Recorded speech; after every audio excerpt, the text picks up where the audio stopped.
Mesdames, Messieurs, bonsoir. Voici les titres du journal. Mesures préventives contre le coronavirus, les transports en commun sont interdits sur toute l'étendue du territoire national.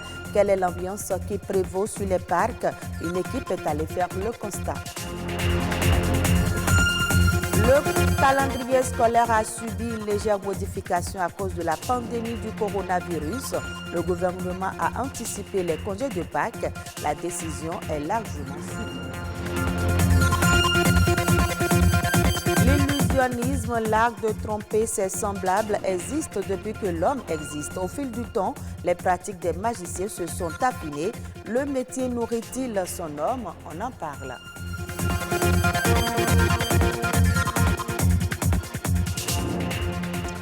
Merci de nous préférer pour vous informer. Pour éviter la propagation du Covid-19, le gouvernement a pris des mesures dont, entre autres, l'interdiction de circulation des transports en commun sur toute l'étendue du territoire national. Une décision qui entre en vigueur ce lundi. Rodrigue Blondoumé et Émeric Okupeli ont fait le tour de cet impact. Voici le reportage. Jour J pour la mise en application des mesures préventives prises par le gouvernement. Nous sommes ici au parc du transport en commun de Saint-Michel, autrefois archi-comble. Voici l'image qu'il présente aujourd'hui. Une image inhabituelle d'un parc presque vide de conducteurs d'usagers. Et pour cause, le coronavirus s'invite dans le quotidien de ces conducteurs qui ont largement respecté la mesure liée à l'interdiction de circulation des bus et minibus de transport en commun de personnes. Ce que je vois, les transports en commun sont vraiment suspendus. Et tous les transporteurs, tous les chauffeurs ont respecté les règles du gouvernement. J'ai souvent dit, la maladie n'a pas de prix. Et on devait faire un choix entre le mal et le pire. La mort ou la vie.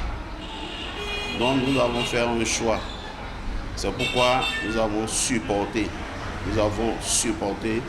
le gouvernement. Un respect observé également ici, à l'arrêt bus du marché d'Antokpa, communément appelé Sofla d'Auto. Pas d'affluence, encore moins de bouchons, comme d'habitude. Les quelques minibus garés ici sont vides. Lorsque quelqu'un te dit « va te laver », ce n'est pas pour manger ta chair. Donc si le gouvernement aujourd'hui a décidé de prendre des mesures, c'est pour nous protéger en premier. Ça, c'est l'idée du départ. Donc si on commence par voir les choses comme ça, je pense que nous pourrions s'adapter à ces conditions qui ne sont que passagers. Donc ces mesures-là, c'est difficile pour nous tous. Mais on doit se conformer à elles afin d'avoir une vie après le Covid-19. Du côté d'état civil, la limitation à 3 au maximum du nombre de passagers n'est pas sans conséquence.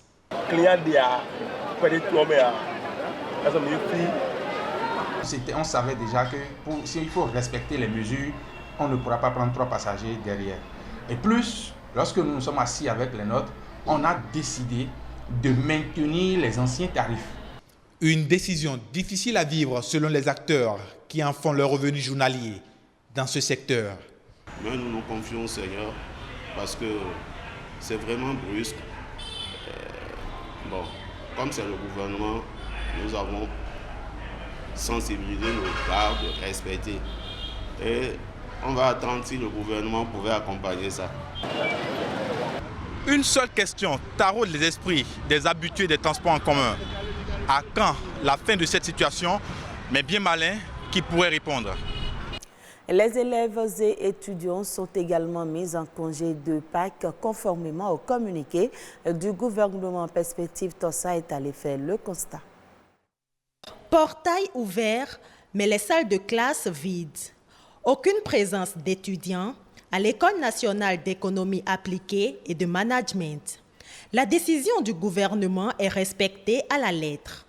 La directrice de la prestigieuse école s'improvise guide de l'équipe. Elle nous fait faire le tour de l'école en signe de confirmation de la fermeture des classes. Nous avons mis en congé tous nos étudiants à compter de ce jour. Ils ne sont plus à l'école. Ils sont en congé officiel de 2 semaines pour nous conformer aux instructions données sur le plan national. Les salles de cours sont vides, puisqu'il y en a qui disent qu'ils sont venus pour les études. On dit non, il n'y a pas d'études. Ils n'ont qu'à rester à la maison, confinés, tel que c'est prévu. À l'instar de l'ENEAM, les collèges d'enseignement général, eux aussi, se sont pliés à la décision du gouvernement. C'est le cas ici, au collège d'enseignement général Ruiho, où les élèves congédiés brillent par leur absence. Il était prévu qu'ils soient en congé de Pâques à partir du 10 avril pour revenir le 23. Ils sont partis plus tôt, le 30, aujourd'hui, vous venez de constater, pour revenir le 14. On se conforme à ce que le chef d'État a décidé, le gouvernement a décidé. Mise en congé forcée des apprenants, mais pas du personnel administratif. Ils continuent leurs tâches quotidiennes dans le respect des mesures préventives élémentaires. Et nous autres, en tant qu'agents de l'école, agents personnel administratif, personnel enseignant, nous ne sommes pas en congé. Nous avons du travail, nous sommes au boulot depuis le matin et nous allons suivre les instructions jusqu'à la fin, puisque c'est dit que nous devons observer 1 mètre de distance entre nous. Nous avons des réunions qui sont prévues et la salle de conférence est en train d'être mise en forme pour prendre en compte toutes ces instructions-là, d'écart de 1 mètre entre les différents participants. Et nous avons essayé de mettre quand même sur place, au niveau de l'école, un endroit où on peut se laver les mains. Ça, on le faisait déjà avec nos étudiants avant la mise en congé. Et le personnel administratif doit poursuivre ça. Et au niveau de nos toilettes, ainsi de suite, nous avons pris un certain nombre de dispositions en ce moment. L'administration est réduite au service minimum. Cela veut dire que nous ne sommes pas nombreux et chacun dans son bureau. Et nous avons les dispositifs de lavage de mains. Moi, j'ai mon gel qui est sur ma table. Les cours primaires ne sont pas du reste. Habituellement, cette école grouille d'élèves. Mais aujourd'hui, seul le gardien marque sa présence et l'école inaccessible. Hors du Bénin, les 6 pays qui composent la communauté économique et monétaire de l'Afrique centrale CEMAC vont mobiliser une enveloppe de 90 milliards de francs CFA pour lutter contre le Covid-19, selon un communiqué final sanctionnant la réunion extraordinaire du comité de pilotage tenue samedi dernier à Brazzaville sur le Covid-19. Le coronavirus grippe l'économie mondiale. Le Cameroun n'y échappe pas. Notre pays avait tablé sur un budget de 4 951 milliards de francs CFA pour l'année 2020.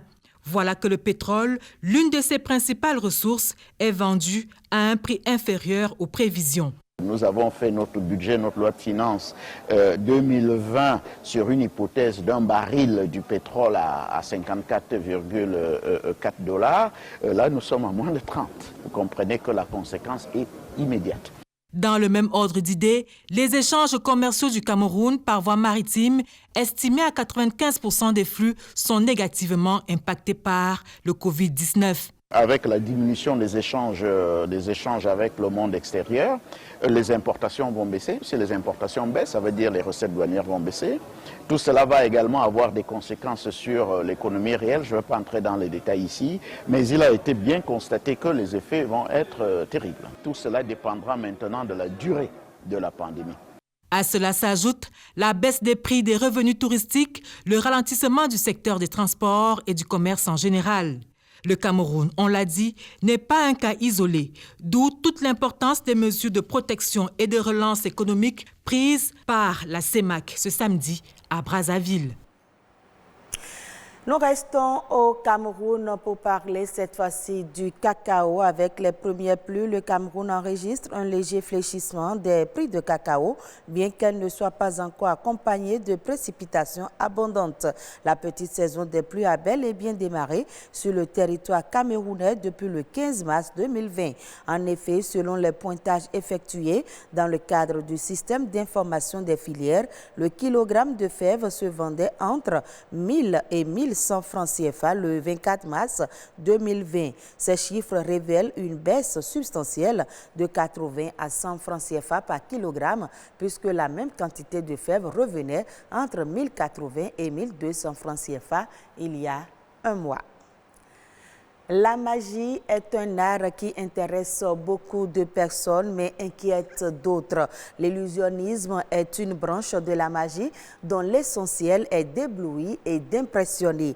Peut-on vivre du métier d'illusionniste et quel est l'état des lieux au Bénin? Charbel Zinsou, magicien illusionniste, nous donne plus de détails. La magie est un domaine très mystérieux et c'est ça en fait qui fait qu'on réussit toujours à vivre de cet art-là aujourd'hui. Tout le monde sait que c'est pas réel, mais après on ne sait pas comment ça marche et c'est ça en fait qui fait le côté magique. Un illusionniste, c'est un vendeur de rêves, c'est quelqu'un qui crée des illusions à partir de trucs qu'on connaît généralement pour étonner le public, les surprendre. Et magicien, c'est le thème général qui est utilisé pour définir notre art. On peut vivre pleinement de cet art, juste que le souci c'est qu'actuellement en Afrique et plus particulièrement au Bénin, cet art est encore méconnu, ce qui fait que beaucoup de gens ne savent pas comment ça marche, beaucoup de gens pensent que c'est de l'occultisme. Du coup en fait, vu que ce n'est pas encore dans notre culture, c'est un peu compliqué de s'intégrer en fait pour vivre de cet art. Mais tout doucement les gens commencent à comprendre par exemple il y a Thibaut qui vit déjà de son art et tout doucement en fait on va arriver au niveau où on pourra totalement en fait vivre de cet art là. Pour être illusionniste, il faut suivre une formation, mais cette formation c'est d'abord une formation autodidacte. Il faut se former tout seul.